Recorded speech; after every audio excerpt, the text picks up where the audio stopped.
There is a deep-seated culture of violence against teen inmates at one of the country's largest municipal jails, Rikers Island in New York City.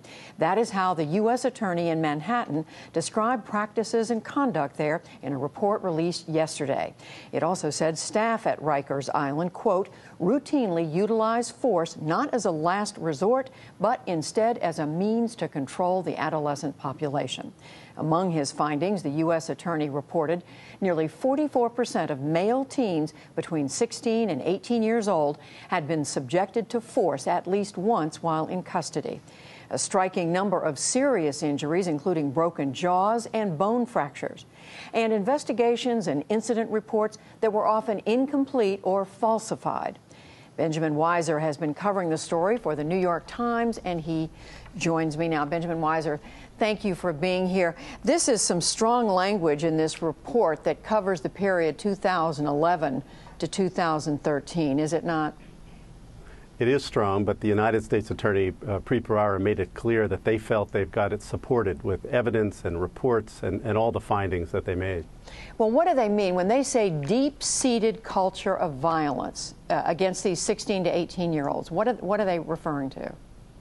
That's right. The United States Attorney, in this report, a roughly 80-page report, talked about sort of force first, that correction officers there have used force in an excessive way, have resorted to solitary confinement, and an over-reliance of that. Also, kind of culture of silence. Correction officers used the euphemism "hold it down." It was widely used within the jails, meaning don't report this incident. Teachers and medical staff had learned to look the other way or not report, or even feared retaliation for reporting accurately what they felt might have been injuries inflicted by staff on other inmates. The U.S. Attorney said Rikers is a broken institution, and broken institutions produce broken people. And one of the sad parts of this is that almost half of the inmates, the adolescent inmates, are said to be mentally ill. You know, I want to read from part of a couple of the descriptions in the story that you wrote, Benjamin Weiser. You wrote, in one instance, a female correction officer punched an inmate in the ribs using handcuffs that were wrapped around her hand after he had fallen asleep in class. And then she was joined by other officers who kicked him while he was down on the floor, sprayed him in his eyes with pepper spray. What was the justification for that? Well, those are just samplings of a vast number of such cases. Our own reporting at the New York Times, my colleagues Mike Weinrip and Michael Schwartz found that an internal report found that 129 inmates had been subjected to incidents of use of force last year over just 11 months that required, after altercations, seriously injured after altercations with staff.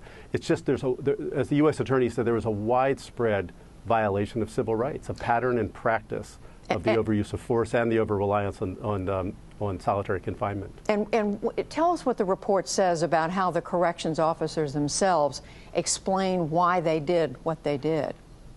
Well, what the report does say is that many of the corrections officers would give accounts, written reports after the fact, but those reports often were contradicted by not only the inmates' accounts, but by videotape that was running at the time of an incident. And in one case, the report said that accounts by several of the correction officers were so similar in language that it appeared that they had colluded.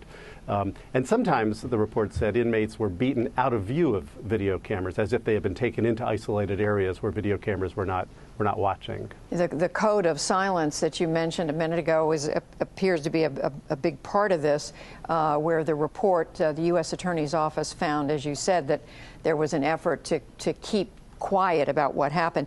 Now, we know that New York City has a new corrections commissioner. What is the new official in charge of all this saying, and what are they doing now? It's a good question. The report was very careful to make the point that its investigation looked at a period that ended late last year. And of course, that was the last administration, the Bloomberg administration. It also made clear that the new commissioner of correction, Joseph Ponte, had not been the head of the agency during all this misconduct. But it's now his ballgame. And the report made clear that it expects and hopes a kind of cooperative response from the city over the next few months. If the city does not respond that way, the U.S. Attorney's document said, the Justice Department could actually bring a lawsuit and seek remedial action that way. And just to clarify, Rikers Island is a place where youth from all over the New York metropolitan area go?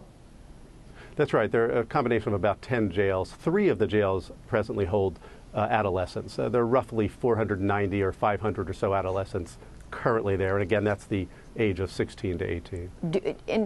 Do we know what has happened, or what, if there's any punishment for a guard or a correction officer who was found to have engaged in excessive force? No. I mean, in fact, the report sort of makes the point that most of these incidents did not lead to substantial punishments or discipline for corrections officers, where even that happened. The union head of the corrections union, a fellow named Norm Seabrook, actually, it was interesting. He gave a response to this report yesterday, and he said that that they welcome certain reforms. He also said there had been a lot of mismanagement at Rikers. He was sort of turning it around and pointing it to the management and the leadership, and to some extent the report makes that point as well. It actually makes it fairly strongly.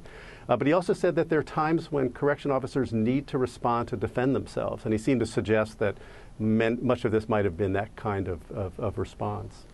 Well, it is a striking report. Benjamin Weiser with the New York Times, we thank you for joining us. Thank you.